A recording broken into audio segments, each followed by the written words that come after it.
কে আছেন প্রথমে ভেতরে আসুন। মেকআপ নিন স্যার। কি বললেন মেকআপ নিন স্যার মানে? স্যার আপনি কি ইংরেজি বোঝেন না? বুঝি তো, কিন্তু এমন শব্দ তো কখনো শুনিনি। ওকে স্যার, ভেতরে আসবো স্যার? হ্যাঁ হ্যাঁ, আসুন বসুন। বর্তমানে আপনি কি করেন? স্যার এখনো পর্যন্ত আমি এমবিবিএস এর সভাপতি।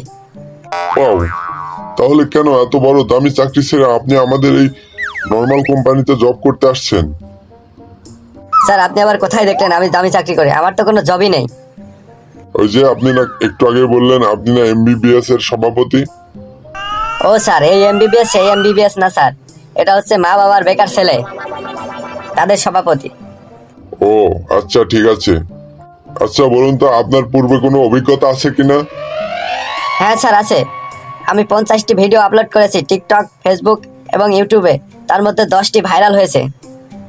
আমি আপনাকে সেই অভিজ্ঞতার কথা জিজ্ঞেস করিনি। আপনার কি পূর্বে কোনো কাজের অভিজ্ঞতা আছে?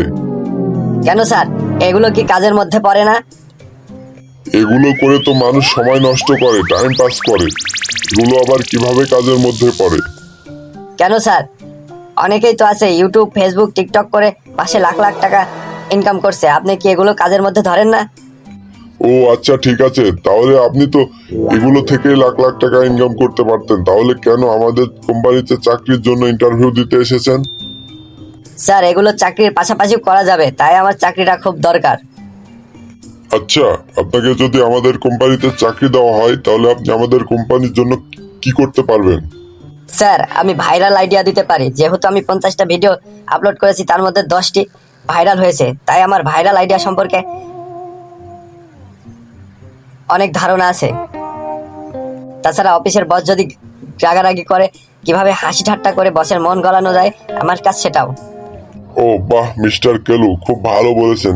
ঠিক আছে, তাহলে তো আপনাকে আমাদের কোম্পানিতে জব দিয়ে আমি বসকে ভাইরাল করে দিতে পারবো।